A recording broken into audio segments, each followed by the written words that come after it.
کہ اپنے دوست پشت پناہ حمایتی مت بناؤ. وہ ایک دوسرے کے حمایتی ہیں، پشت پناہ ہیں، ایک دوسرے کے مددگار ہیں، ایک دوسرے کے پروٹیکٹرز ہیں. وَمَن يَتَوَلَّهُم مِّنكُمْ، یہ اس سے زیادہ سخت دھمکی آئی نہیں ہے قرآن میں.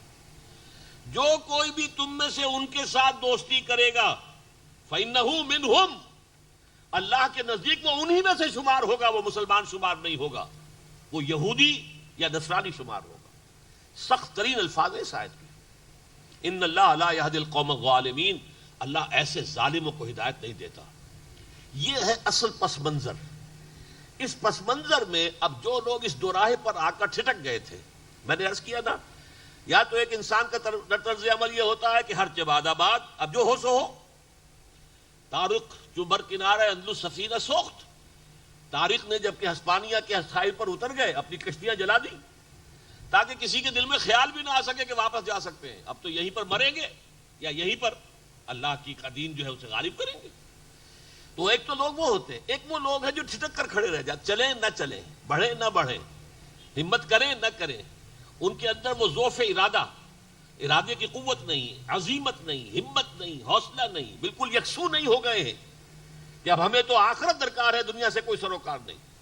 جب تک یکسو نہ ہو آدمی تو پھر وہ ٹھٹک کر کھڑا ہوتا ہے، وہ پیچھے ہٹتا ہے. جبکہ جو لوگ جن کے اندر خلوص اور اخلاص ہے وہ آگے بڑھتے ہیں دشمن کے مقابلے کے لیے. یہ پیچھے ہٹیں گے، تھوڑا تھوڑا کر کے پیچھے ہٹیں گے. یہ ارتداد معنوی ہے، ارتداد قانونی نہیں. قانونی ارتداد تو یہ ہے کہ کوئی شخص کھلم کھلا عیسائی ہو جائے، کوئی شخص کھلم کھلا. جیسے آپ کو معلوم ہے حضرت ام حبیبہ رضی اللہ تعالی عنہا جب ہجرت حبشہ کر کے گئی ہیں اپنے شوہر کے ساتھ، تو ان کا شوہر وہاں جا کر عیسائی ہو گیا، مرتد ہو گیا. جب مرتد ہو گیا تو نکاح ختم ہو گیا. پھر حضور نے پیغام بھیجا ہے، اس لیے کہ آخر ابو سفیان کی صاحبزادی تھی، گویا کہ قریش کے بڑے اونچے گھرانے کی. تو حضور نے پیغام بھیجا ام حبیبہ کو، اور حضرت نجاشی رحمۃ اللہ علیہ نے نکاح پڑھایا غائبانہ. حضور مدینے میں ہے، نکاح وہاں ہو رہا ہے حبشہ میں، اور نجاشی رحمۃ اللہ علیہ نے ہی اپنی طرف سے مہر ادا کیا. تو یہ ارتداد ایک قانونی ارتداد ہوتا ہے کہ ایک شخص کھلم کھلا عیسائی ہو جائے، یہودی ہو جائے، ہندو ہو جائے، سکھ ہو جائے، پارسی ہو جائے، اور اسلامی ریاست اگر قائم ہے تو اس کی سزا قتل. قتل مرتد پر ایک کتاب ابھی ہم نے چھاپی ہے جسٹس تنزیل الرحمان صاحب کی، جو ہمارے ہاں کی بڑی علمی شخصیت ہیں. ان کی بڑی پرانی کتاب تھی، بہت عرصے سے وہ جو ہے دستیاب نہیں تھی. ویسے اس موضوع پر مولانا مودودی کا ایک رسالہ بھی موجود ہے، قتل مرتد. لیکن یہ چونکہ جسٹس ہیں، قانون دان، لہذا ان کی کتاب جو ہے وہ واقعہ یہ ہے کہ جو حضرات بھی اس مسئلے کے قانونی پہلوؤں کو سمجھنا چاہیں انہیں ضرور جسٹس تنزیل الرحمان صاحب کی اس کتاب کو پڑھنا چاہیے. لیکن یہ ہے ارتداد قانونی، ارتداد ظاہری. ایک ہے نفاق، ارتداد معنوی، پیچھے تو ہٹ رہے ہیں لیکن اسلام کا جو اوپر لیبل ہے وہ لگا ہوا ہے. اس کی میں بہترین مثال دیا کرتا ہوں، بہت عرصہ ہو گیا ان چیزوں کو. جیسے کہ کوئی شہتیر ہے، دیمک اسے لگ گئی ہے. وہ دیمک کو بھی اللہ نے کیا کیڑا ہے چھوٹا سا، لیکن اتنی سمجھ دے رکھی ہے کہ وہ شہتیر کو اندر ہی اندر کھوکھلا کرتی ہے، اوپر جو ہے ایک ونیئر چھوڑتی جاتی ہے. دیکھنے والوں کو پتہ نہ چلے کہ اندر سے کھوکھلا ہو گیا شہتیر. اندر سے کھا جائے گی، یا دروازے کی چوکھٹ ہے وہ اندر سے کھا جائے گی لیکن اوپر سے نظر نہیں آئے گا. وہ تو جب اچانک شہتیر گرے گا معلوم ہوگا کہ یہ تو در حقیقت اس کو کھا لیا دیمک نہیں. بلکہ یہی واقعہ یاد آ کہ حضرت سلیمان کے ساتھ ہوا تھا. یاکل من ساعتہ، ان کا جو عصا تھا اسے دیمک چٹ کر گئی، لیکن وہ کھڑے رہے. اور وہ جب گرے ہیں تب جنوں کو معلوم ہوا کہ لوگ ہم تو یہ سمجھ رہے تھے کہ سلیمان زندہ ہیں اور ہماری نگرانی کر رہے ہیں، معلوم ہے ہمارے پاس غیب کا کوئی علم نہیں ہے. بہرحال یہ نفاق جو ہے دیمک کی طرح ہے، اندر سے ایمان کو کھوکھلا کر دیا، وہ کفر ہو گیا. جیسے سورہ منافقون میں کہا گیا ذالک بانہم آمنوا ثم کفروا فتبع علی قلوبہم، یہ ایمان تو لائے تھے لیکن پھر انہوں نے کفر کیا ہے اور اب ان کے دلوں کے اوپر مہر کر دی گئی ہے. اب یہ تفقہ اور اصل فہم انہیں حاصل نہیں ہو سکتا. تو یہ ہے کہ اندر سے کھوکھلے ہو گئے لیکن اوپر سے مسلمان ہیں، وہ ہیں جن سے خطاب ہو رہا ہے. یا ایھا الذین آمنوا من یرتد منکم عن دینہ فسوف یأتی اللہ بقوم یحبہم ویحبونہ. اس میں ایک اللہ تعالیٰ کی شان بے نیازی ہے اللہ عن قریب ایسے لوگوں کو لے آئے گا جن سے وہ محبت کرے گا اور وہ اس سے محبت کریں گے. یعنی تم یہ نہ سمجھو کہ یہ سائبان تمہارے اٹھائے ہوئے ہی اٹھا ہوا ہے، تم اگر ہٹ جاؤ گے تو یہ گر جائے گا. نہیں، اللہ کا دین ہے، اللہ تمہیں ہٹائے گا، کسی اور کو لے آئے گا. تم مردود ہو جاؤ گے، راندہ درگاہ حق ہو جاؤ گے. جیسے کہ سورہ محمد کی آیت میں فرمایا گیا، ان تتولوا یستبدل قوما غیرکم، ہم نے تمہیں چنا ہے، هو اجتباکم، تمہیں پسند کر لیا ہے، تمہیں اونچا رتبہ دیا ہے، لیکن اگر تم پیٹھ دکھا دو گے ہم تمہیں ہٹائیں گے، کسی اور قوم کو لے آئیں گے. ہماری قوت تخلیق ختم تو نہیں ہو گئی. اسی طریقے سے فرمایا کہ اگر تم یہ راستہ چھوڑ دو گے، اللہ اور اس کے رسول کی مدد نہیں کرو گے، دین کے لیے سرفروشی، جانفشانی، قربانی کا معاملہ نہیں کرو گے، تو اللہ اوروں کو لے آئے گا تمہاری جگہ. فسوف یات اللہ بقوم، ایسے لوگوں کو لے آئے گا. اب یہاں جو الفاظ آئے ہیں اور یہ تین اعتبارات سے، یہ ہے اصل میں جس کے لیے ہمارے ساتھیوں نے آج اس درس کے لیے ان آیات کو منتخب کیا ہے. یہ مقام اس اعتبار سے بہت پیارا مقام ہے.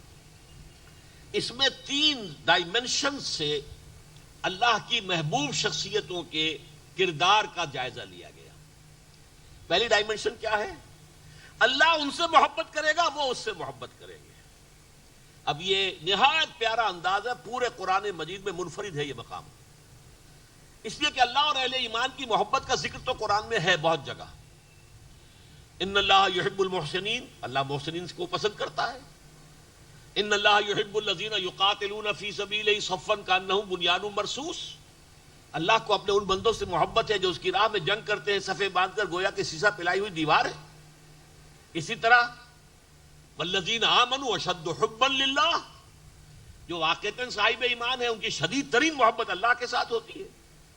تو علیحدہ علیحدہ اللہ کی محبت اہل ایمان کے لیے اور اہل ایمان کی محبت اللہ کے لیے، یہ تو مختلف مقامات پر مل جائے گی. لیکن جس انداز میں، نہایت دل آویز انداز میں یہاں بات آئی ہے، یہ محب اور محبوب کو بیک وقت جو سامنے لایا گیا ہے، یحبہم ویحبونہ، ان کا پہلا وصف یہ ہوگا کہ اللہ ان سے محبت کرے گا. یہ بات بڑی عجیب ہے، اصل میں اس کے اندر ایک بڑا گہرا رمز جو ہے وہ پوشیدہ ہے. دیکھیے، اگرچہ اللہ تعالیٰ نے ہمیں ہدایت دی، یہ راستہ غلط ہے، یہ راستہ صحیح ہے، تمہارا اختیار ہے، تم صحیح راستہ اختیار کرو یا غلط راستہ اختیار کرو، ہم نے تمہیں بتا دیا ہے. انا ہدیناہ السبیل اما شاکرا و اما کفورا، راستہ ہم نے دکھا دیا، تمہارا اختیار ہے، تم شکر گزار بندے بنو یا ناشکرے بن جاؤ. لیکن یہ ہمارا چوائس جو ہے، اس میں بھی اللہ تعالیٰ کے فضل اور عنایت کا دخل ہوتا ہے. اگر میں چوز کرتا ہوں کہ میں اللہ ہی کے راستے پر چلوں گا، تو یہ بھی اللہ کے فضل کے بغیر ممکن نہیں ہے، اس میں بھی اللہ کی عنایت ہوتی ہے. محبت پہلے اللہ کی طرف سے آتی ہے. اسی کو کہا جاتا ہے کہ ایک تو ہوتے سالک مجذوب، ایک ہوتے مجذوب سالک. کچھ لوگ ایسے ہوتے ہیں جنہیں اللہ اپنی طرف کھینچ لیتا ہے. اللہ یجتبی الیہ من یشاء، اللہ جس کو چاہتا ہے اپنی طرف کھینچ لیتا ہے. اب حضرت عمر تو نکلے تھے حضور کو قتل کرنے کے ارادے سے، اللہ نے زبردستی کدھر جا رہے ہو ادھر آؤ دیا، اور وہ اپنے وہ تلوار ننگی جو حضور کے قتل کرنے کے ارادے سے ننگی لے کے تلوار جا رہے تھے، اسے گلے میں حمائل کر کے غلاموں کی طرح حاضر ہو گئے. تو وہاں اجتباع پہلے ہوا ہے، ہدایت بعد میں آئی ہے. اور بعض لوگ وہ ہوتے ہیں جن کو سالک مجذوب کہتے ہیں، جو لوگ خود چلتے ہیں قدم بقدم اللہ کی طرف، اور پھر اللہ انہیں اپنی طرف کھینچ بھی لیتا ہے بعد میں، لیکن پہلے ان کی عمل کی جد و جہد ہوتی ہے.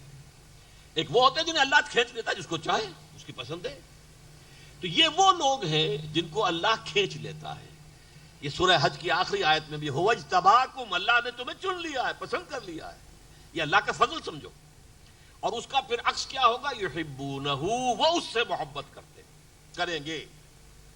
یہ میں بھی آیت آپ کو سنا چکا ہوں سورہ بقرہ کی، والذین آمنوا اشد حبا للہ. ایمان کی یہ ڈیفینیشن جو ہے یہ بہت کم لوگوں کے سامنے ہے.